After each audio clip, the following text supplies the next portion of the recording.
Hoje, a pedido de vocês, nós vamos fazer um debate sobre este conflito entre o Hamas e Israel, que, na verdade, tem uma amplitude maior, não é? A gente vai tratar da questão da criação de um Estado palestino e a criação de um Estado judeu, que é justamente Israel, não é? Então, é esse o debate que nós iremos realizar hoje. Então, vocês fiquem muito à vontade, podem interromper na hora que vocês quiserem, podem perguntar, podem questionar, podem discordar, tá certo? Vou tentar mostrar aqui de forma mais imparcial possível, ninguém consegue ser 100% imparcial, mas a gente vai tentar mostrar as razões tanto do Hamas, dos palestinos de uma maneira geral, e também as razões de Israel para este conflito. Muito bem, nós já conversamos aqui várias vezes e já concluímos também que só sabe história quem sabe geografia. Então, a primeira coisa que a gente tem que fazer quando for entender melhor um conflito numa determinada região é conhecer a região. A gente tem que pegar um mapa, né, para ver, bom, onde é que isso está acontecendo, quais são os países que estão envolvidos, quais as áreas do conflito, né, para a gente poder situar geograficamente aquele conflito. Então, eu queria que vocês dessem uma olhada aqui para este mapa. Este é um mapa do Oriente Médio, né? Vocês estão vendo aí, ó. Aqui é a África, né? Está aqui o Egito, que é um país que faz fronteira com Israel, né? Vocês estão vendo aqui acima do Egito o Mar Mediterrâneo. Nós temos aqui o Mar Vermelho, né? Que ele é uma espécie de continuidade aqui do Oceano Índico, né? Se tem aqui o Mar Vermelho, aqui entre o Mar Vermelho e o Mar Mediterrâneo, aqui no Egito, nós temos o Canal de Suez, que justamente liga o Mar Vermelho ao Mar Mediterrâneo. É uma rota comercial importantíssima, né? Boa parte do petróleo e de outros produtos são transportados através de navios aqui pelo Mar Vermelho ou vice-versa, pelo Mar Mediterrâneo para o Mar Vermelho, passando aqui pelo Canal de Suez. É um dos locais mais estratégicos do mundo, do ponto de vista econômico, militar, né? Bom, aqui nós temos a Península do Sinai. Lembrando que a Península do Sinai, apesar de ficar aqui já na Ásia, né, é continuidade do Egito. Portanto, a Península do Sinai, península, porque nós temos aqui o Mar Vermelho, que entra aqui, aqui é um pequeno golfo, o Golfo de Aqaba, né? Que vai dar aqui na Jordânia e aqui em Israel, né? Que é o Golfo de Aqaba. Por isso que é uma península, um pedaço de terra que entra dentro aqui do Mar Vermelho. Muito bem. Bom, então nós temos aqui Israel, vocês estão vendo, ó, esse amarelo aqui é o pequeno país, como vocês estão vendo, eu vou aqui ampliar um pouco para vocês terem uma ideia. É um pequeno país, tem 20 mil quilômetros quadrados, só para vocês compararem. O estado do Ceará tem 148 mil quilômetros quadrados. Né? Israel tem 20 mil quilômetros quadrados. É como se fosse assim 15% do território cearense. Então, é um pequeno território, é um pequeno país. Israel tem uma população hoje de 8,8 milhões de habitantes. É semelhante à população do Ceará. O Ceará hoje tem, pelo IBGE do ano passado, né, de 2022, também essa mesma população, 8,8 milhões de habitantes. Né? Mas Israel é um país considerado desenvolvido, porque tem alta tecnologia, é um país industrializado, é um país que praticamente não há analfabetos, só um número irrisório de analfabetos, é um país com grandes universidades, grandes centros de pesquisa, depois a gente vai lá na frente aprofundar isso. Então, é um país, apesar de muito pequeno, pouco populoso do ponto de vista da maioria dos países, mas é um país muito industrializado, é um país desenvolvido, né? Comparável assim, a países europeus, por exemplo. Aqui, acima de Israel, eu tenho o Líbano. Vocês estão vendo que é um pequeno país, não é? Menor até do que Israel. Não é? Faz fronteira aqui ao norte com Israel. Nós temos aqui do lado leste, né, de Israel, fazendo fronteira com Israel, a Jordânia, ok? Vocês estão vendo aí. Também aqui a nordeste, né, aqui de Israel, também faz fronteira com Israel. A gente tem a Síria, que é um país muito importante do ponto de vista estratégico, militar. Daqui a pouco eu vou explicar um pouco mais. Então, a Síria também faz fronteira com Israel, né? Aqui nós temos o Iraque, né? Aqui nós temos o Irã, e abaixo da Jordânia nós temos a Arábia Saudita, que é um país riquíssimo por causa do petróleo, né?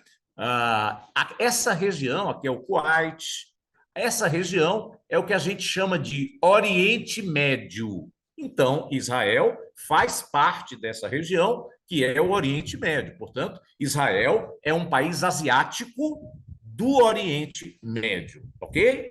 Tá claro? Então, Israel se situa dentro desta região. Quero mostrar agora o mapa da faixa de Gaza, né? Muito bem, presta atenção aí, ó. Aqui Israel, né? A gente acabou de ver aqui de forma agora mais ampliada. Está aqui Israel, né? Bom, aqui de verde nós temos a chamada Autoridade Nacional Palestina. Depois eu vou explicar por que criou esse nome, né? Aqui é a Cisjordânia, né? Onde vive boa parte da população palestina da região. E aqui fica a faixa de Gaza, onde vocês estão vendo aí, hoje é o epicentro do conflito, né? A faixa de Gaza. Vocês estão vendo aí que a faixa de Gaza faz fronteira com o Egito, ó, tá vendo? Aqui é a Península do Sinai, né? Então faz fronteira com o Egito. E a faixa de Gaza faz fronteira em quase todo o território com Israel. Aqui é o mar Mediterrâneo. Então nós temos algumas cidades aqui de Gaza, como também de Israel, que são cidades litorâneas, inclusive Tel Aviv, né? Vocês estão vendo aí, ó? É a capital de Israel. É verdade que a ONU considera a capital de Israel Tel Aviv, mas o atual governo do primeiro-ministro Netanyahu, Benjamin Netanyahu, né, que é o primeiro-ministro, depois eu vou falar um pouco mais disso, ele considera que a capital de Israel seria Jerusalém. Está aqui Jerusalém, ó. Tá vendo? E isso é um dos motivos do conflito, não é? O fato de que o atual governo considera Jerusalém a capital do país. Durante muitos anos, Israel considerou Tel Aviv como a capital, inclusive há um reconhecimento da ONU e da grande maioria dos países que a capital de Israel é Tel Aviv e não Jerusalém. Lá na frente eu vou explicar por quê, mas é preciso registrar que o atual governo hoje, liderado por Benjamin Netanyahu, considera Jerusalém como a capital de Israel. Dá uma olhadinha aí para a faixa de Gaza. Olha como é pequenininha, né? A faixa de Gaza. Sabe qual é a área da faixa de Gaza? 362 quilômetros quadrados. É mais ou menos do tamanho de Fortaleza. Olha como é pequena, né? Fortaleza tem 313 quilômetros quadrados. Faixa de Gaza, 362 quilômetros quadrados, um pouco maior do que a área do município de Fortaleza. A população, coincidentemente, é muito semelhante à de Fortaleza. Fortaleza tem 2,4 milhões de habitantes e a faixa de Gaza, em todo o seu território, tem 2,3 milhões de habitantes. Então, é realmente uma população pequena para uma região, né, tão importante como é a faixa de Gaza. Mas a Gaza também é um território restrito, né? Como disse, mais ou menos do tamanho, um pouco maior do que Fortaleza. Muito bem. Então, vamos lembrar que no dia 7 de outubro, não é? No sábado retrasado, aconteceu um ataque dos guerrilheiros, não é? E eu diria terroristas do Gaza, de Gaza, não é? Do Hamas, que Hamas é um acrônimo, né? Em árabe é Movimento da Resistência Islâmica, né? Aí o acrônimo né, o inicial de cada palavra dá o termo Hamas em árabe, ok? Isso é que significa Hamas, Movimento da Resistência Islâmica. O Hamas, no dia 7 de outubro, hoje é 16 de outubro, portanto, há 9 dias atrás, o Hamas programou com muita antecedência, né? Há quem ache que desde o ano passado eles vinham programando, se planejando para esse ataque. O Hamas fez um ataque a áreas de Israel, não é? Próximas a Gaza, e até mesmo jogaram foguetes, mísseis para outras áreas de Israel, e com esse ataque eles conseguiram matar, né, 1.400 pessoas aproximadamente. Alguns falam um pouco mais, um pouco menos. Não só eles atacaram áreas onde os israelenses vivem, mas também fizeram sequestro, sequestraram pessoas e levaram esses israelenses, em torno aí de 150 pessoas, para a faixa de Gaza. Não é? Eles levaram, sequestraram, com o objetivo de depois negociar, ou se via até como alvo humano, né? Uma forma de se proteger de possíveis ataques de Israel. Muito bem.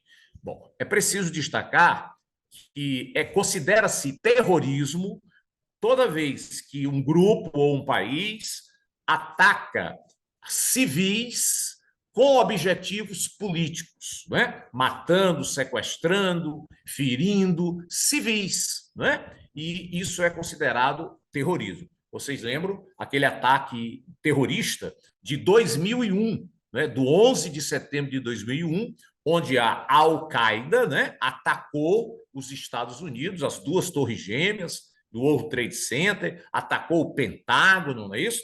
Tentaram derrubaram praticamente um avião também no território americano, cerca de 3.000 e mais de 3.000 pessoas morreram naquele ataque terrorista. Então, não há dúvida que esse ataque do Hamas foi um ataque terrorista. Quanto a isso, não há nenhuma dúvida, porque atacaram civis com objetivos políticos. Que objetivos eram esses? Chamar a atenção para o problema da Palestina, pressionar Israel, gerar distúrbio, né? Uma movimentação política, militar na área. Então, houve ali, sem dúvida, um ataque terrorista.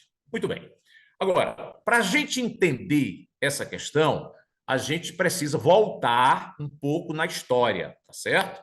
Então, eu queria lembrar vocês, nós já até conversamos sobre isso, mas eu vou fazer aqui uma revisão, não é? A origem deste problema, a origem dessa questão, qual é? Quais foram as ações que foram feitas nas últimas décadas e como se encontra essa situação? É um pouco isso que eu quero concluir com vocês no final deste debate. Muito bem. Então, vamos voltar aqui para o mapa do Oriente Médio. Vocês estão vendo aqui o Iraque, né? Okay? Aqui Bagdá, capital do Iraque, né? Aqui no Iraque há dois rios muito importantes. O primeiro rio, mais a oeste, é o rio Eufrates.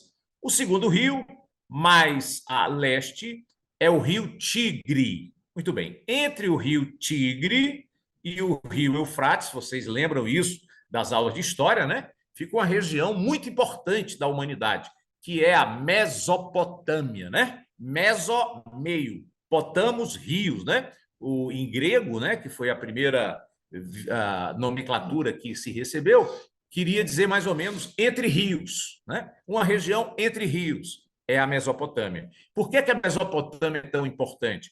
Porque aqui foi o início da civilização, né? Vocês lembram dos sumérios, né? Vocês lembram das primeiras linguagens, né? Portanto, civilização muito antiga ali, aquela civilização dos sumérios, né? Em torno de 4.000 anos antes de Cristo, os sumérios dominavam essa região, né? Muito bem. Quando a gente vai discutir os conflitos do Oriente Médio, a gente tem como base, né, documentos, fragmentos históricos, né, que os historiadores analisam para chegar a conclusões, e também uma base é a Bíblia, né? e também o Corão, ou Alcorão, né? É verdade que nem tudo que está na Bíblia é um fato histórico. Existem fatos históricos na Bíblia, comprovados historicamente, mas há fatos que são narrados na Bíblia, relatados, que não têm comprovação histórica, ok? Então, a gente vai utilizar aqui tanto documentos e informações consideradas históricas, e também nós vamos analisar aqui alguns fatos que são narrados na Bíblia, mas que não têm comprovação histórica, tá bom? Mas eu vou avisando quando a gente for utilizar essas informações. Bom, então vamos lembrar que mais ou menos há 1.800 anos antes de Cristo, e aqui eu estou falando da Bíblia, portanto não é um fato comprovado historicamente que aconteceu exatamente como eu vou narrar o que a Bíblia está dizendo. A Bíblia diz que vivia aqui no sul do Iraque, né? Em torno da cidadezinha de Ur, vilarejo de Ur, Abraão, né? Que seria um líder aqui dessa tribo, e Deus, portanto, Javé, né? Que é assim que, ou Yavé, que é assim que os judeus chamam o seu Deus, né? Deus único, e isso é muito importante porque foi o primeiro povo que passou a defender a ideia de um só Deus, portanto, uma religião monoteísta. A humanidade, né, no início e praticamente em todos os locais, ela se desenvolveu através da visão politeísta da religião, né? Vários deuses. Era assim os gregos, era assim os romanos, né? Eram assim os povos de uma maneira geral. Então, pela primeira vez aparece um povo, uma tribo, dizendo que só há um Deus, Javé. Portanto, uma visão monoteísta da religião, né? Então, segundo a Bíblia, segundo o Velho Testamento, né? Abraão recebeu um comunicado de Deus, um pedido de Deus, para que, uma oferta de Deus, para que ele fosse viver numa área chamada Canaã, não é? Que é justamente essa área do conflito, não é? Onde depois recebeu o nome de Palestina, né? Lembra disso? Então, Abraão, não é? Vai se deslocar com algumas pessoas da sua tribo e vai viver aqui na Palestina. Ora, vocês lembram que a Bíblia diz, isso aí é bíblico, não há uma comprovação histórica, que ele era casado com a sua mulher Sara e não conseguia ter filhos. Então, naquela época, era muito comum que as tribos tivessem escravos, né? Quando havia um conflito entre tribos, os derrotados se tornavam escravos. E aí eles eram vendidos, né, de tribo para tribo. Isso não aconteceu apenas na África, né? Isso aconteceu na Ásia, aconteceu na Europa, né? Na Idade Antiga, onde havia escravidão. A escravidão era comum. Então, vocês lembram que o Abraão e a Sara, eles tinham uma serva, né? Uma espécie de escrava. Era Agar. Então, como Abraão não conseguia ter filho com a sua mulher Sara, teve a permissão da mulher para ter um filho com a sua escrava, que era Agar. E esse foi o primeiro filho dele, Ismael. Para os muçulmanos, Ismael é justamente o filho, não é, de Abraão, que vai gerar toda um povo que são os árabes, né? E aí isso é a origem também no Corão, seria o escolhido por Deus para ter toda esse povo a partir deste filho de Abraão, ou Ibrahim, né? É a mesma coisa, Ibrahim, na visão árabe. Muito bem, mas aí, por um milagre, né? O Abraão conseguiu finalmente ter um filho com a sua mulher Sara, que foi Isaac, né? Então, Isaac, na visão da Bíblia, teria sido aquele escolhido para que pudesse surgir um povo a partir dele, que seria o povo hebreu, né? Ismael, filho de Agar com Abraão, o povo árabe. Isaac, filho de Abraão com a sua mulher Sara, passaria a ter Isaac, e a partir de Isaac veio todo um povo chamado povo hebreu. Vocês lembram que depois Isaac teve Isaú e Jacó, dois filhos. Jacó foi escolhido, né, para dar sequência ao povo hebreu, e aí Jacó vai ter 12 filhos, lembram disso? O mais novo era José, né, que era o preferido dele, e aí José vai ser vendido pelos próprios irmãos para comerciantes árabes que vão levar José para o Egito, né?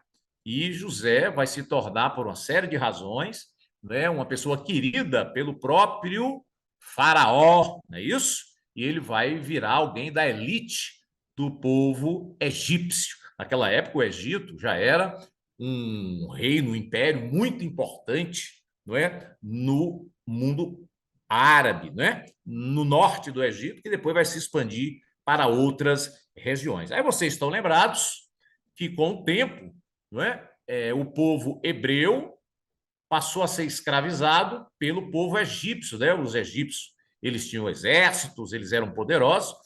A história diz que realmente houve muita migração dessa região, que é a Palestina, onde hoje está Israel, para o Egito. Então, há registros históricos dessas migrações. Aí vocês lembram que Javé, Deus, né, buscou um líder, né, lá dos hebreus que estavam no Egito como escravos, e esse líder foi Moisés, né? E Moisés teria liderado todo o movimento para libertar o seu povo hebreu do Egito para a terra prometida, né? Durante 40 anos, né? Moisés foi levando o seu povo pelo deserto até chegar à Palestina. Moisés morre antes e Josué vai complementar esse trabalho de Moisés, né? É justamente nesse período do chamado Êxodo, né, que é um livro da Bíblia, nesse período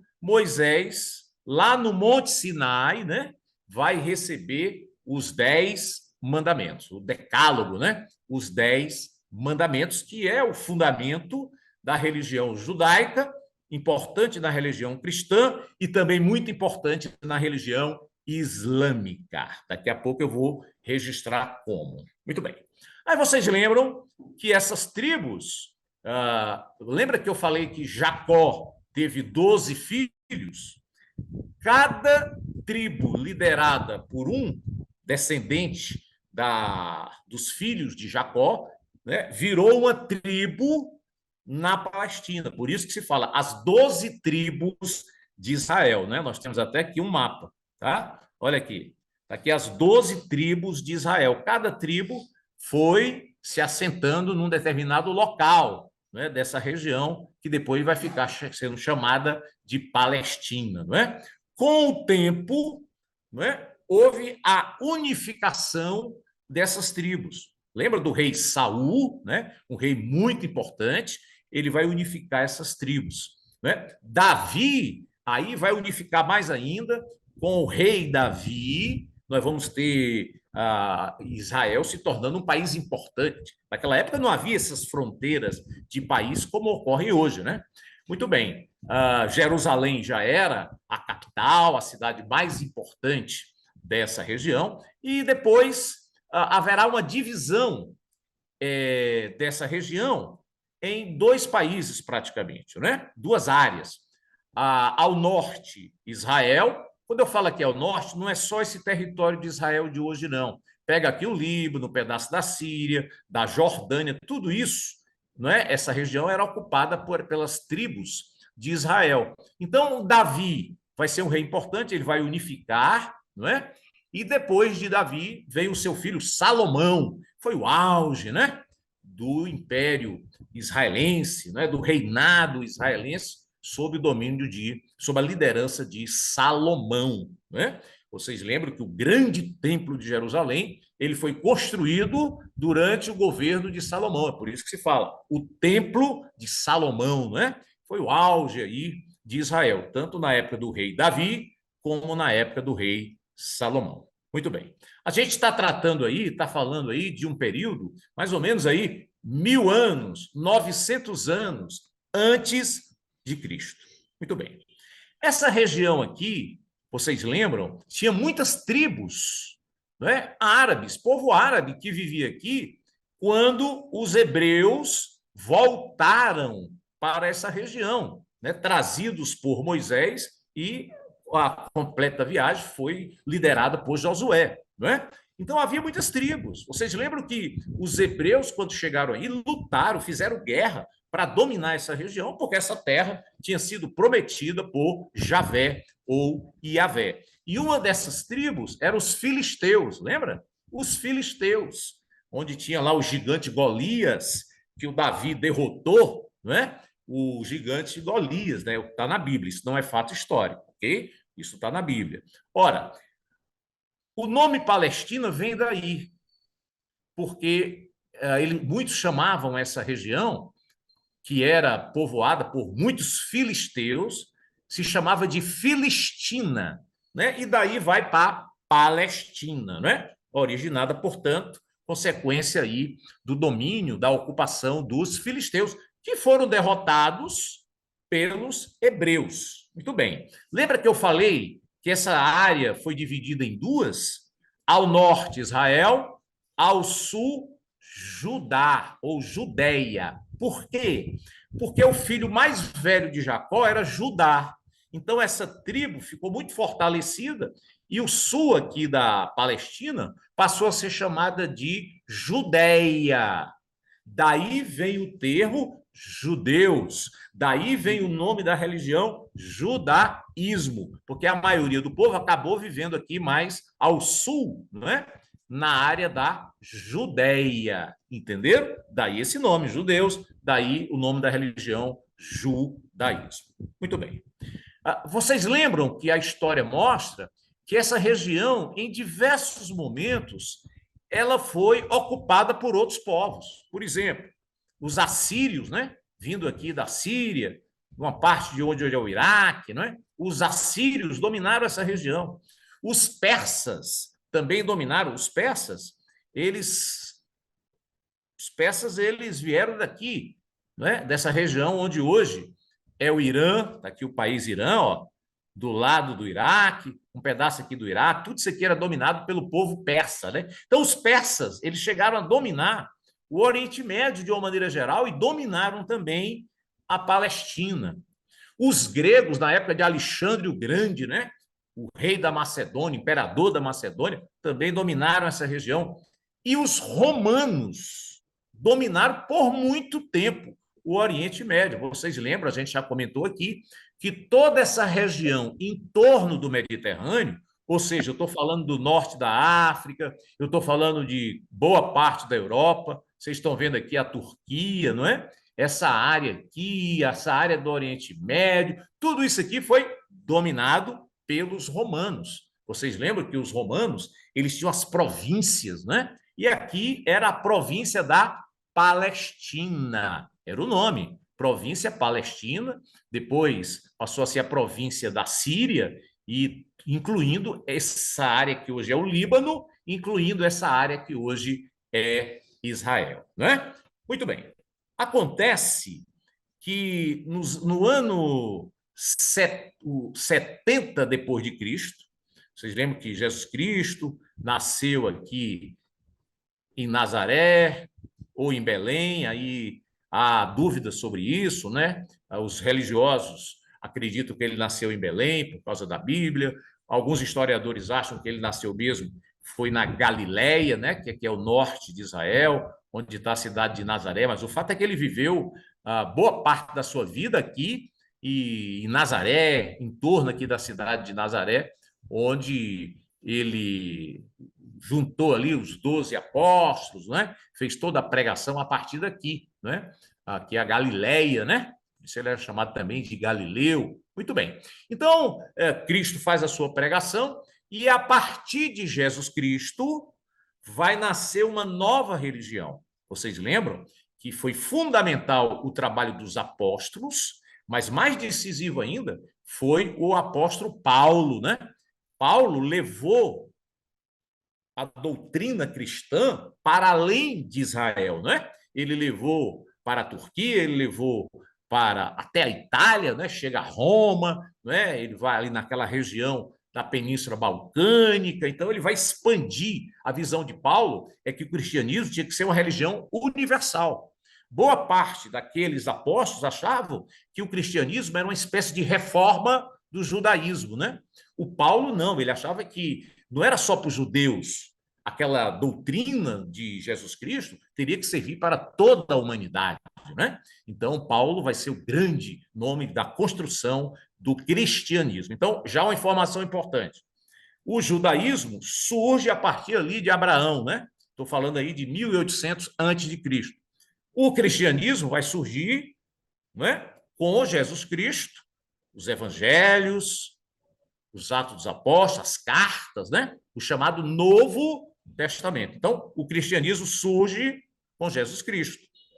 O judaísmo vai continuar existindo, até porque os judeus não acreditam que Jesus é o Messias, porque eles acreditam ainda que virá um Messias, né? Aí sim, um filho de Deus, né, que vai salvar a humanidade. Eles acham que Jesus foi um profeta, mas não foi o filho de Deus, como o cristianismo professa, como ele mesmo, Jesus Cristo, professava, né? Então, aí é uma diferença marcante entre o judaísmo e o cristianismo. O cristianismo é uma religião monoteísta também, com uma diferença, é que é monoteísmo, mas acredita na trindade, né? Então, Deus seria Deus Criador, Pai, Deus Filho, que veio trazer a palavra, o verbo, né? A pregação, a doutrina, que é Jesus Cristo, e o Espírito Santo, que seria o Espírito Divino que move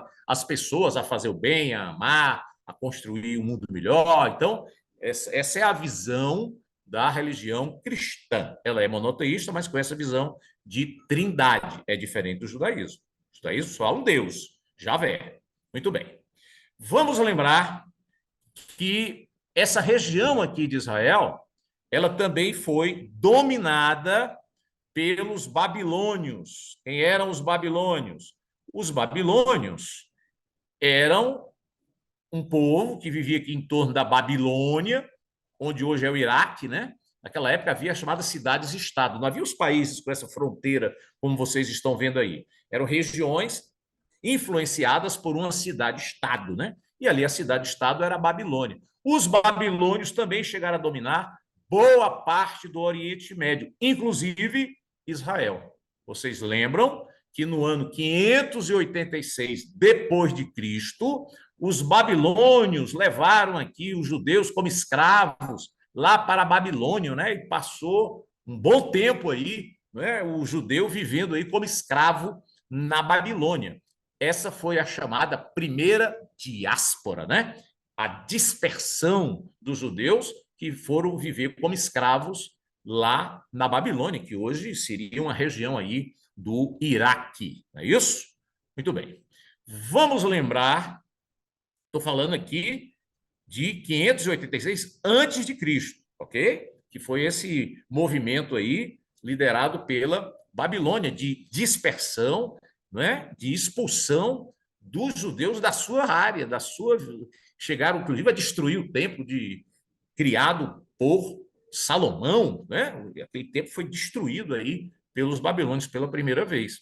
Bom, depois eles voltam para a sua terra, né? Para o reino de Israel, e quando os romanos dominavam essa região do Oriente Médio, eu já estou falando aqui num período de 100 anos, 50 anos antes de Cristo. Eles, depois que Cristo morre, vocês lembram, na época de Cristo, né? Havia ali uma província palestina, província romana. Pôncio Pilatos era um governador nomeado por Roma, pelo Império Romano, para administrar, fazer a gestão daquela área. Existia um rei judeu, né? Vocês lembram? Mas quem mandava mesmo era o governador romano da província, né? Que era justamente Pôncio Pilatos. Havia o rei Herodes, mas quem mandava mesmo era o Pôncio Pilatos, né? Ora, os judeus nunca aceitaram ser dominados por Roma, pelos romanos. Faziam ataques terroristas, faziam insurgências, criavam conflitos, né? Porque os romanos eram politeístas, dominavam essa região, cobravam impostos, né? Vocês lembram dos publicanos? Eram judeus que eram contratados por romanos para cobrar impostos dos judeus. Por isso que o publicano era tão odiado, né? Pelos judeus. Tá certo? Muito bem. Então, o que é que acontece? No ano 70 depois de Cristo, no auge ainda do Império Romano, um general Tito, que depois vai se tornar imperador romano, o general Tito vai liderar um grupo, né, de centuriões romanos, de soldados romanos, que vão destruir de novo, pela segunda vez, o grande templo de Jerusalém, aquele templo construído por Salomão. A partir daí, do ano 70 depois de Cristo, os romanos continuavam sendo atacados, né, em conflito com os judeus. Os judeus não aceitavam de jeito nenhum a dominação romana, até porque o imperador exigia que fosse admirado, que fosse que pudesse ser visto como um deus. Ora, primeiro que os judeus eram monoteístas, só acreditavam em Javé. Os romanos eram politeístas e, além disso, tinham que aceitar que o imperador fosse um deus. Jamais os judeus aceitariam isso. Por isso, tanto conflito. Eles nunca se acomodaram, sempre lutaram contra o Império Romano. A partir ali do ano 132, 135 depois de Cristo, os romanos que queriam se livrar dos judeus expulsam os judeus da Palestina, né? Do Estado, naquela época, do Reino de Israel. Simplesmente eles são expulsos. E esses judeus vão viver aqui pelo Oriente Médio. Muitos desses judeus vão aqui para a Turquia, vão para a Europa Oriental, para onde hoje é a Rússia, a Ucrânia, vão para a Europa Ocidental, né, onde hoje é a Espanha, Portugal, na Península Ibérica, né, vão se espalhar pela Europa. Então, essa foi a segunda diáspora. A primeira diáspora, expulsos pelos babilônios para se tornar escravos na Babilônia, e a segunda diáspora, os judeus foram expulsos pelos romanos, né? E aí vão viver de forma errante, de forma nômade, pelo mundo. Algo muito importante. Quando os judeus foram expulsos pelos romanos da Palestina, quem passou a viver aí na Palestina? Na verdade, já vivia, né? As tribos árabes.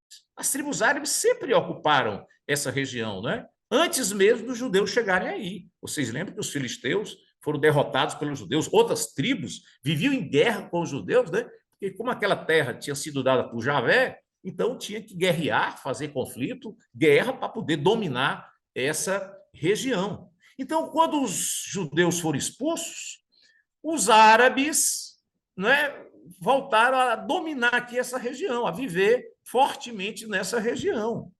E como esses árabes viviam numa região chamada Palestina, eles passaram a ser chamados de palestinos. Importante essa afirmação.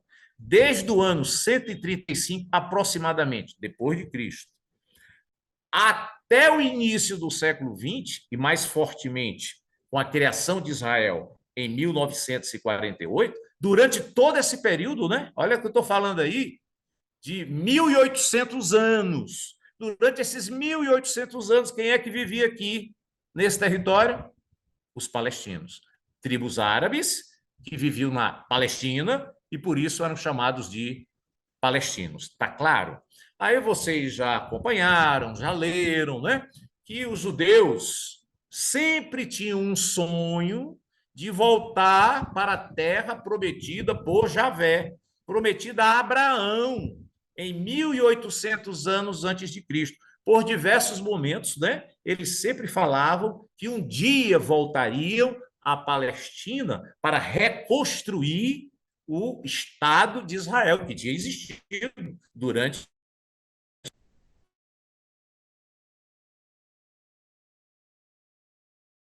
Cortou o som. Vocês lembram?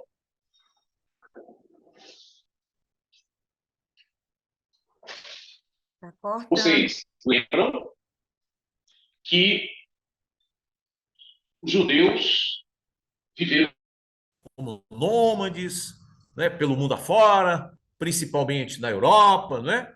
E vocês estão lembrados que os judeus não se tornaram fazendeiros onde eles estavam. Por quê? Eles sempre achavam que um dia iriam voltar para a Palestina. Então, era comum que o judeu se dedicasse ao comércio, né? E aí, como eles começaram a ganhar muito dinheiro com o comércio, alguns judeus lá na Europa se tornaram banqueiros. Muitos desses judeus financiaram as chamadas grandes navegações, o processo de ocupação da América, da África, da Ásia, né? Porque eles tinham dinheiro, ganharam muito dinheiro com o comércio. É bom lembrar que todo judeu sabe ler e escrever, por um motivo muito simples. Pela religião judaica, o jovem, aos 12 anos de idade, ele tem que ler o Torá, né? O Antigo Testamento, na sinagoga. Então, aos 12 anos, ele tem que ler. Para ler, tem que escrever. Então, praticamente, não há judeu analfabeto, né? Porque ele tem que ler o Torá, né? A sua língua original ali era o hebraico, ali também no passado se tinha o aramaico, que era a língua dos arameus, que era uma tribo ali também da região. Mas como eles viviam pelo mundo, né? Muitos adotaram o inglês ou a língua daquele país que eles foram viver como a língua que eles precisavam aprender para sobreviver, para ter vida econômica, para ter vida social, né? Então, os judeus sempre foram vistos com desconfiança em muitos países no decorrer da história. Por quê? Porque o judeu nunca teve muita apego à terra, né? Porque o sonho dele era voltar um dia e ter terra, né? Aí sim, lá na Palestina, na recriação de Israel. Por isso que eles vão ser tão importantes no comércio, na atividade financeira, muitos vão se tornar banqueiros, né? Eles não vão se dedicar, de uma maneira geral, claro que há exceções, à agricultura, à pecuária, ao domínio da terra, né? Por esses Arthur, objetivos mas que nós assim, já registramos. Muito bem. muitos países Bom, também não vocês estão permitiam, né, que eles lembrados que fossem donos de durante terra, a né? Segunda Guerra Mundial, nós tivemos o chamado Holocausto. Vocês lembram que em torno de 6 milhões de judeus foram assassinados pelo regime nazista, né? Liderado por Adolf Hitler, pelo Partido Nazista da Alemanha. Ora, aquilo realmente constrangeu a humanidade, né? A humanidade ficou muito sensibilizada, até pela sua missão, né? Inclusive de religiões que estavam ali acompanhando aquele genocídio dos judeus e pouco foi feito, né? Pela Sociedade das Nações, que era a ONU de antigamente, pelos países mais ricos, a própria Igreja Católica foi muito criticada por não ter feito uma intervenção maior, por não ter denunciado mais aquilo que aconteceu no genocídio dos judeus, né? Então, terminada a guerra, vitória dos aliados, derrota da Alemanha, derrota do nazismo, a ONU, né, que foi criada em 1945 para defender os interesses da humanidade, para evitar guerras, né? A ONU foi criada ali em 1945 e logo começou a se discutir a possibilidade de se criar um Estado para os judeus dispersos pelo mundo afora. Muito bem. Vamos lembrar que ainda no final do século XIX, apareceu um movimento na Europa, né, liderada por Theodor Herzl, que passou a se chamar de sionismo. Ele era um jornalista, vivia na Suíça, não é? E ele passou a defender a ideia de que os judeus tinham que retornar à Palestina e recriar o Estado de Israel, que era a vontade da quase totalidade dos judeus, né? Então, esse movimento começa ali no final do século XIX. Por que o nome sionismo?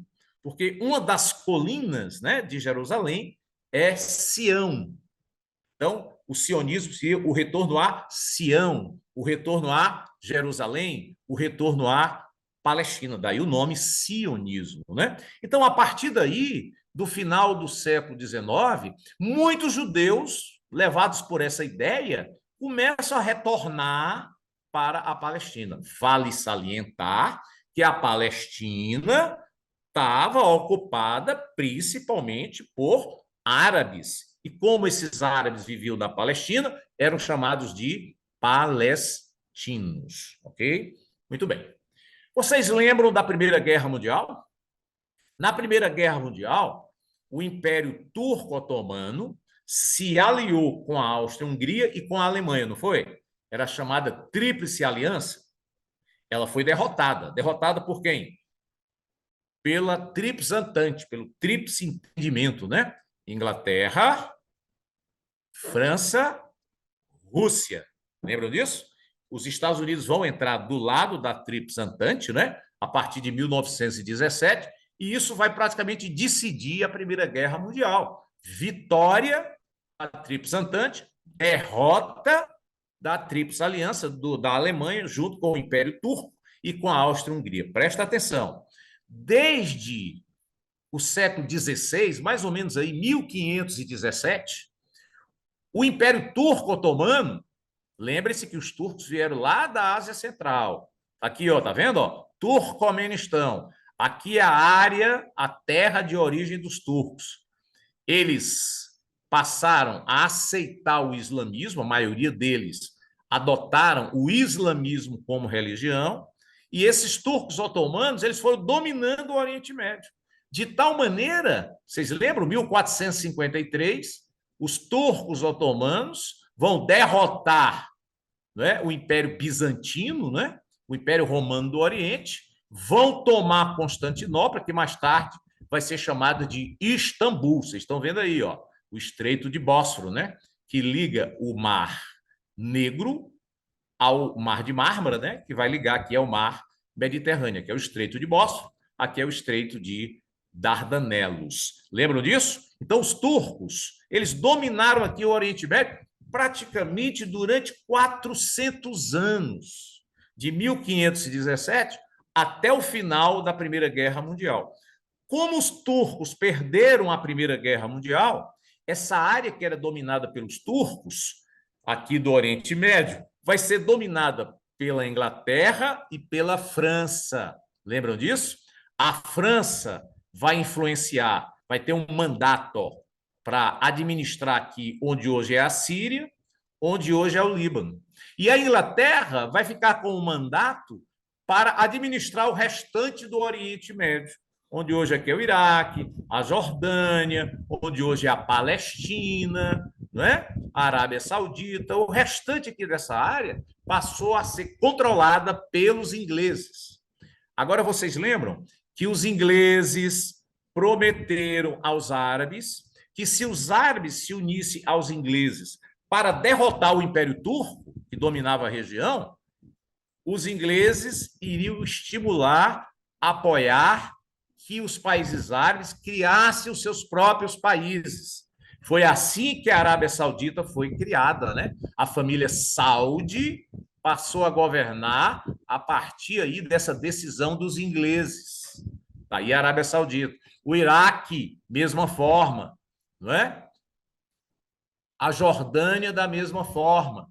Síria e Líbano, não é? Que no início, depois da Primeira Guerra, passaram a ser gestados, administrados pela França, também, né, vão receber aí esses árabes, esses reinos para governar. Por quê? Porque os árabes se aliaram aos ingleses e franceses para derrotar os turcos dessa região. Vocês lembram do coronel Lawrence da Arábia, aquele inglês que se uniu aos árabes para derrotar os turcos dessa região? Nesse período, teve um ministro das Relações Exteriores da Inglaterra, chamado Arthur Balfour, né, que ele vai prometer aos judeus que, terminada a Primeira Guerra Mundial, seria criado aí um Estado judeu, é o chamado Protocolo Balfour, né, que era o nome do chanceler, do ministro das Relações Exteriores da Inglaterra. Então, já havia essa promessa quando terminou a Primeira Guerra Mundial, para criar aí na Palestina um Estado judeu. Isso ainda não se concretizou nesse momento.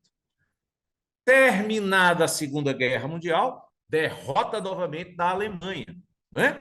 Aí sim 6 milhões de judeus assassinados, holocausto, consternou, sensibilizou a opinião pública mundial. Aí, a ONU, Organização das Nações Unidas, criada para trazer a paz no mundo, né? Para evitar conflitos, a ONU, em 1947, vai realizar o grande sonho dos judeus. Qual era o grande sonho dos judeus? Criar o Estado judeu e, ao mesmo tempo, tentar criar também um Estado palestino. Vamos lembrar que a maioria da população aqui era palestina, era árabe, nesse período já, na Segunda Guerra Mundial. Já havia muitos judeus, porque desde o final do século XIX, lembram? Os judeus estavam voltando para aí, mas essa área era dominada ainda pela Inglaterra. A Inglaterra tinha aí um mandato para fazer a gestão, desde o final da Primeira Guerra até a Segunda Guerra, lembram disso? Muito bem. Então, em 1947, a ONU resolve criar 2 estados. Um estado judeu, que seria Israel, e também criaria o estado palestino, não é? Em parte do território. Já começou a ter um gravíssimo problema aí. Primeiro que a maioria da população era palestina. Vieram judeus do mundo inteiro, né? Voltaram para a Palestina, para a recriação do Estado de Israel. E muitos já estavam vivendo lá desde o final do século XIX. Então, a ONU criou o Estado de Israel nas melhores áreas, nas áreas mais férteis. E a maioria do território seria do Estado judeu. Os palestinos ficariam com um pedaço menor da região e não eram as melhores terras. Claro que, naquele momento, sequer os palestinos concordavam com a divisão. Eles não aceitaram. Eles achavam que realmente tinha que se criar um Estado ali para não pertencer à gestão, não ser mais da Inglaterra, mas um Estado árabe, um Estado palestino. Eles não aceitaram a divisão em 2. E quando foi feita a divisão, para piorar, as melhores áreas ficaram com Israel. Tá claro? Isso foi em 1947. Os palestinos não aceitaram. Como eles não aceitaram, em 1948, um ano depois, na época, quem estava presidindo essa sessão na ONU foi Oswaldo Aranha, né? Que era o ministro das Relações Exteriores do Brasil. Então, nessa data, em 1948, vai se criar o Estado de Israel. E o Estado palestino não foi criado, porque os palestinos não aceitavam dividir a área para 2 povos. Eles só queriam a criação do Estado da Palestina, porque eles estavam vivendo lá há 1.800 anos. Por que eles iriam dividir com os judeus? Essa era a lógica da maioria do povo palestino naquele momento da história, né? Muito bem. Então, quando Israel foi criado, em 1948, já houve uma guerra aí. Os palestinos se uniram aos egípcios, né? O Egito é um país árabe, a Jordânia é um país árabe, Síria é um país árabe, Líbano é um país árabe, não é? A Arábia Saudita é um país árabe. Aí é um mar, um oceano de países árabes. É como se fosse uma ilha de judeus no mar de árabes, não é? Então, o Egito vai se unir com a Jordânia, com a Síria, né? Vai se unir aos palestinos e vai declarar guerra a Israel. Qual era a ideia? Não permitir que Israel existisse como Estado livre, como Estado soberano. Resultado: os Estados Unidos da América, que estavam muito interessados na criação de Israel, vão dar todo o apoio militar, estratégico, treinamento, dinheiro para que Israel vencesse a guerra. Por que os Estados Unidos fizeram isso? Bom lembrar que aqui é uma região de muito petróleo, é uma região altamente estratégica, né? E os Estados Unidos, naquela época, não tinham outro grande aliado aí. Eles fizeram questão de criar Israel por uma questão também estratégica norte-americana. Eles precisavam de um grande aliado, como é Israel, no Oriente Médio. Basta lembrar também que muitos americanos ricos, milionários, são judeus, que financiam, né, os políticos, financiam campanhas, não é? E, portanto, havia todo o interesse dos milionários judeus nos Estados Unidos da criação do Estado de Israel. Israel vence essa guerra em 1948. E os palestinos vão se dispersar, né? Muitos vão continuar vivendo aí, mas muitos vão se dispersar. Vão para a Jordânia, vão para o Líbano, vão para o Egito e vão viver em acampamentos, vão viver de forma precária. A maioria do povo palestino é uma maioria pobre, não é? Ainda com pouco estudo, né? E os judeus não. Eles vieram do mundo inteiro, vieram da Europa, dos Estados Unidos. Como eu disse, todo judeu sabe ler e escrever, não é? Com muita tecnologia, com muito dinheiro, fizeram grandes investimentos em Israel. Muito bem. Em 1967, por causa desse clima de conflito entre judeus e palestinos, os judeus, né, Israel, eles vão avançar em áreas que estavam prometidas pela ONU para a criação do Estado palestino. É verdade que o Estado palestino não foi criado, porque os próprios palestinos não queriam a divisão da área em dois países, né? Mas essa região aqui de Gaza, essa região aqui da Cisjordânia, não é? Era uma região que estava prometida para a criação do Estado palestino. O que é que os judeus vão fazer? Israel vai, em 6 dias, tá? Vai destruir a aviação egípcia, da Jordânia, da Síria, e em 6 dias eles vão vencer esses países árabes e os palestinos. É a famosa Guerra dos 6 dias. Aí eles vão tomar a faixa de Gaza, vão tomar a Cisjordânia, vão invadir o sul do Líbano e vão invadir aqui as chamadas colinas de Golã. Essas colinas ficam na Síria, né? Países inimigos daquele momento de Israel. Então, em 1967, vai acontecer essa guerra, onde Israel vai tomar essas áreas.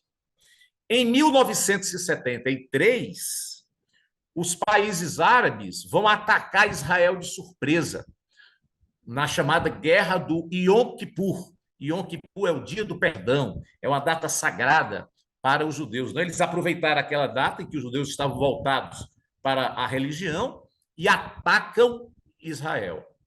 E, mais uma vez, em 1973, Israel vai vencer os países árabes, vai derrotar os palestinos, né? Bom registrar que as forças armadas israelenses são extremamente treinadas, os pilotos de caça judeus são considerados os melhores do mundo, os melhores pilotos, eles têm uma espionagem modelo, né? O Mossad, que é a agência de inteligência israelense, é uma das melhores do mundo, né?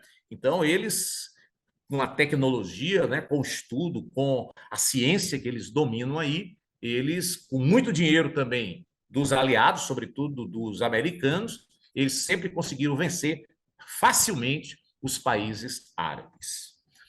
A partir daí, a partir de 1973, os países árabes vão começar a desistir da guerra e fazer algum tipo de tratado com Israel. É o caso do Egito, é o caso da Jordânia. Israel vai assinar acordos de paz com a Jordânia e com o Egito, né? Os acordos de Camp David, né, que aconteceram lá nos Estados Unidos, né, tinham esse objetivo. Jordânia e Egito não estão mais dispostos a guerrear com Israel, como fizeram nas guerras anteriores.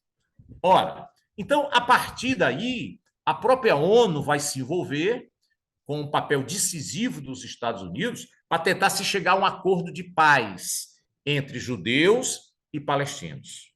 Até que, em 1993, houve 2 acordos, em 93 e um outro em 1995.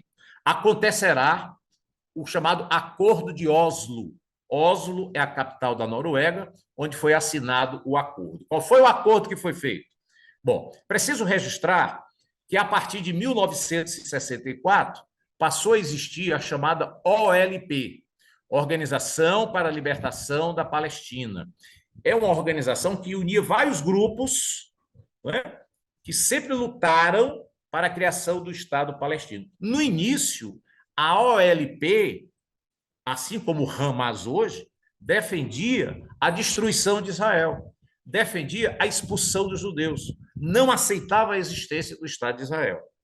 Com o tempo, o fato do Egito não querer mais fazer guerra com Israel, a Jordânia se retirar também dessa luta, não é? Pelo menos oficialmente. Os árabes, de uma maneira geral, apoiam a causa palestina, mas o governo do Egito e o governo da Jordânia viram que, pela guerra, eles iriam só perder.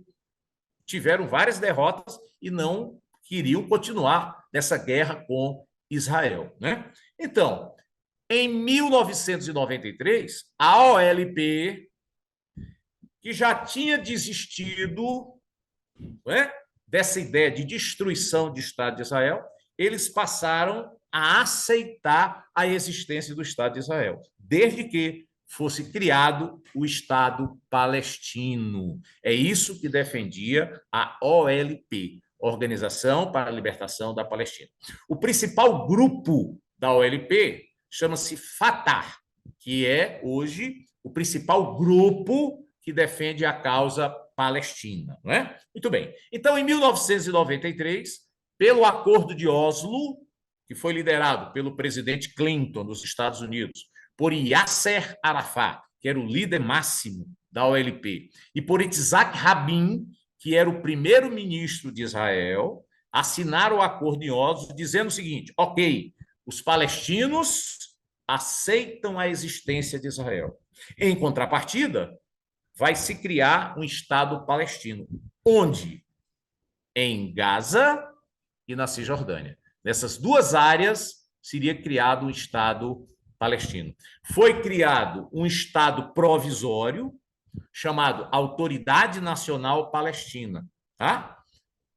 É o Estado palestino provisório.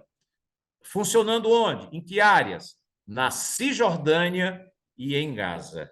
Bom, no início, quem comandava, quem governava provisoriamente essas duas áreas da Autoridade Nacional Palestina era o Fatah, que era o principal partido, o principal grupo em defesa da causa palestina.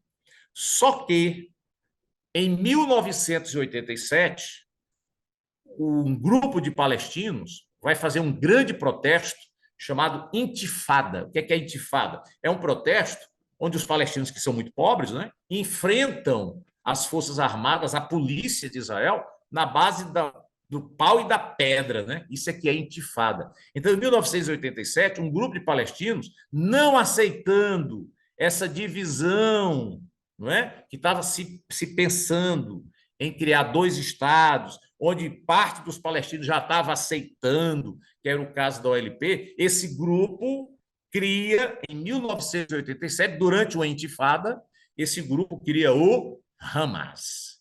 Qual é a diferença do Hamas para o Fatah, que é o principal grupo da OLP? É que o Hamas não aceita a criação de dois estados. O Hamas defende que essa área aí é para ser o Estado palestino.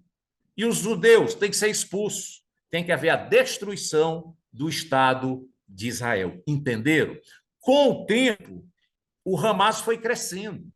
E aí, através de eleição, o Hamas disputou o poder com o Fatah e vai vencer em Gaza. Cisjordânia continua sendo governado pelo Fatah, que é um grupo mais moderado, que é um grupo que aceita conversar, que é um grupo que aceita a existência de dois estados, Estado palestino, em Gaza e Cisjordânia, e o restante em Israel. E o Hamas, que passou a governar Gaza, que não aceita a existência de Israel, que quer a expulsão, né? Que defende a luta armada, que defende a guerra, né? De qualquer maneira, até com atitudes terroristas, para destruir, para tentar expulsar os judeus desta região. Está claro? Então, essa é a diferença entre o Hamas, que governa Gaza, e o Fatah, que hoje governa a Cisjordânia. É bom lembrar que o grande líder do Fatah e da OLP, que era essa organização maior que unia vários grupos palestinos, o Yasser Arafat, que inclusive recebeu o Prêmio Nobel da Paz. Por causa desse acordo de Oslo, pela criação dos dois estados, Yasser Arafat e Isaac Rabin receberam o Prêmio Nobel da Paz. Né? Tudo levava a crer que finalmente tinha se encontrado a solução na criação de dois estados, um Estado palestino e um Estado judeu. Né? Autoridade Nacional Palestina, Israel. Né? Só que não deu certo. Né? Muitos grupos não aceitaram, né, essa paz entre palestinos e judeus. O Hamas foi crescendo e outros grupos, né, como o Jihad Islâmico, né, que também defende a destruição de Israel, um grupo que atua aqui no sul do Líbano, o chamado Hezbollah, Partido de Deus, né? O Hezbollah é um partido financiado pela Síria e pelo Irã, né? Eles são xiitas, eles são extremamente radicais e também defendem a destruição de Israel e a expulsão dos judeus. Né? Eles têm a mesma tese do Hamas, a mesma ideia do Jihad Islâmico, e frequentemente esses grupos se unem para atacar alvos de Israel. Está claro? Então, houve a tentativa, até se criou a Autoridade Nacional Palestina, mas a paz não veio, porque grupos mais radicais, né, passam a crescer aí na Palestina, defendendo a expulsão dos judeus e a destruição do Estado de Israel. É bom lembrar que em diversos momentos o Hamas, o Hezbollah, o Jihad Islâmico fizeram atentados terroristas contra Israel, em cidades israelenses, né? Aqui em Jerusalém, porque a ideia da ONU é que Jerusalém fosse uma cidade neutra, nem fosse uma cidade capital de Israel, nem fosse a capital dos palestinos. Seria uma cidade onde a ONU faria uma espécie de gestão, uma cidade neutra, né? É por isso que Tel Aviv é que se tornou a capital de Israel, né? Tá certo? E aqui Ramala, que fica aqui na Cisjordânia, seria a capital da Autoridade Nacional Palestina, onde se encontra lá o grupo Fatah governando essa região. O Fatah hoje, pelo fato de querer a paz, pelo fato de querer o acordo político, né, recebe algum apoio da ONU, né, o movimento dos palestinos é um movimento de observador da ONU, eles participam de reuniões, ainda não é um Estado aceito legalmente, totalmente pela ONU, porque o Estado aí foi provisório, para ver como é que a coisa ia evoluir.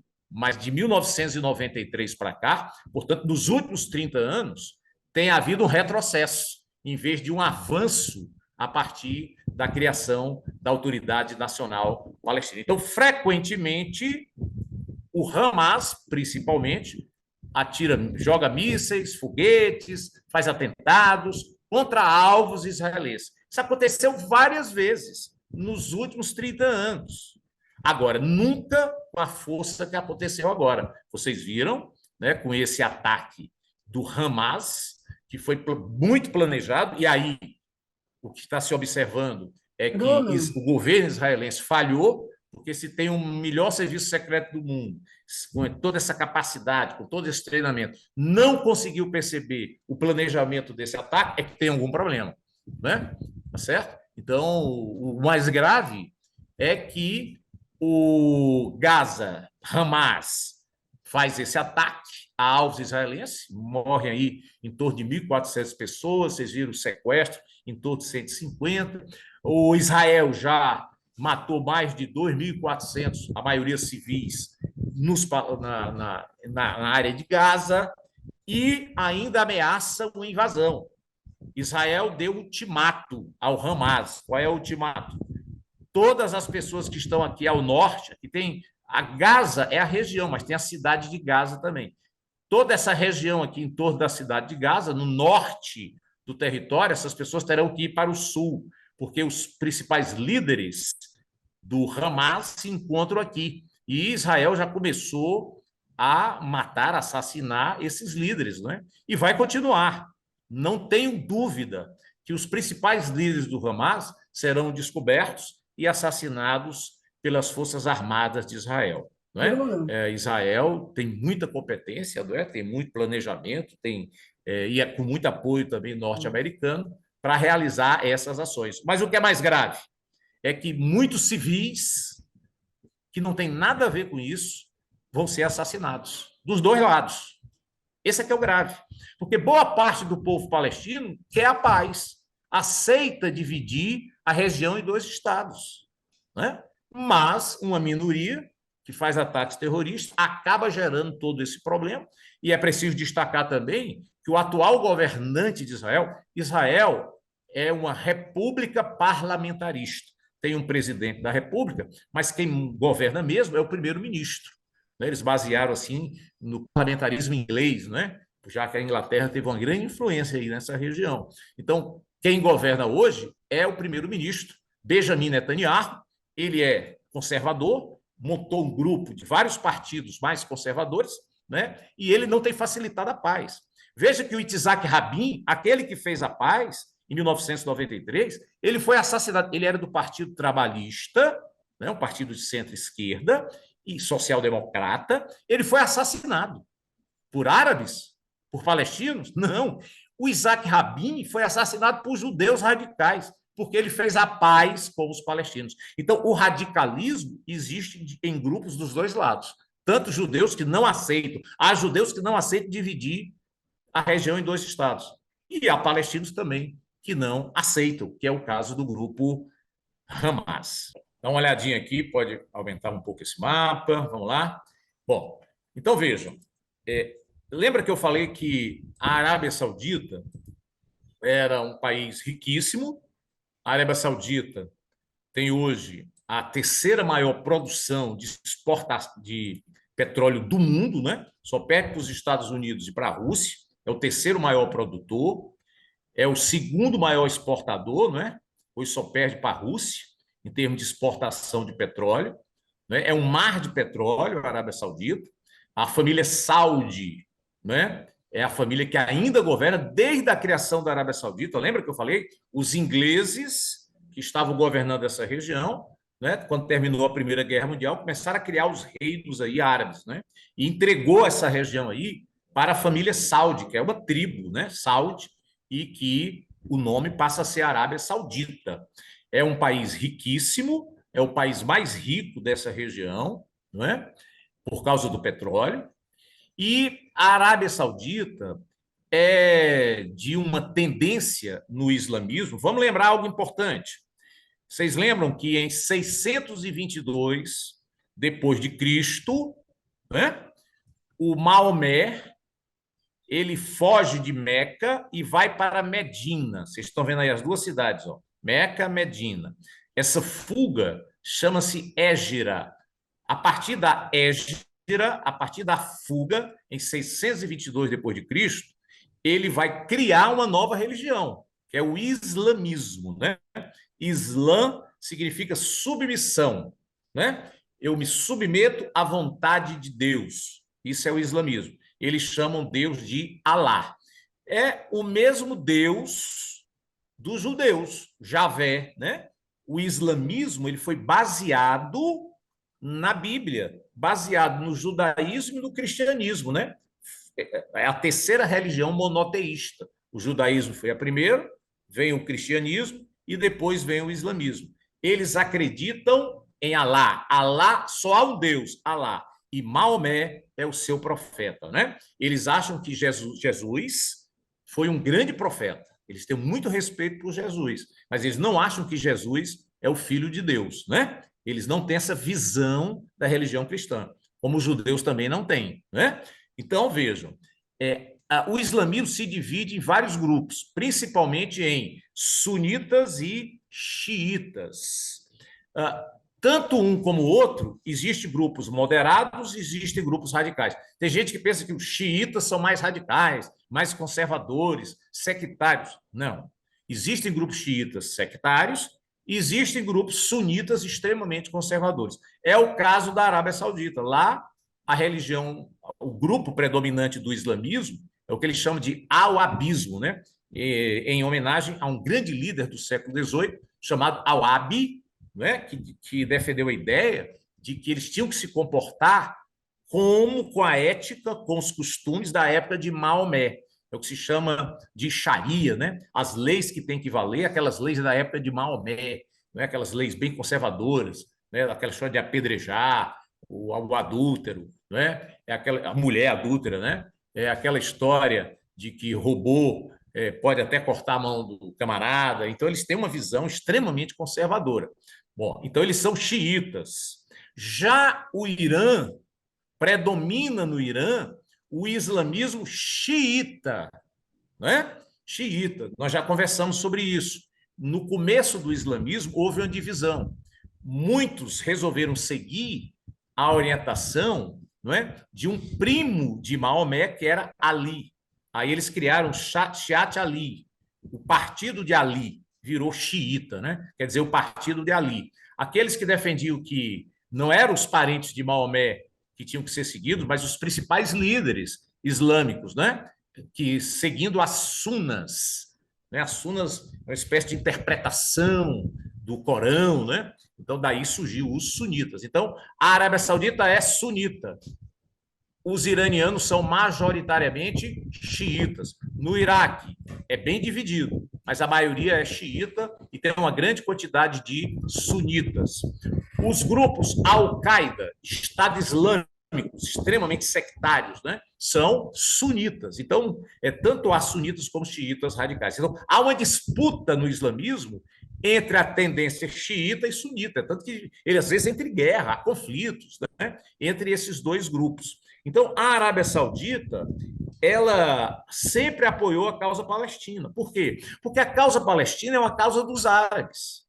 Os árabes, de uma maneira geral, eles são solidários aos palestinos, até porque o palestino é árabe, né?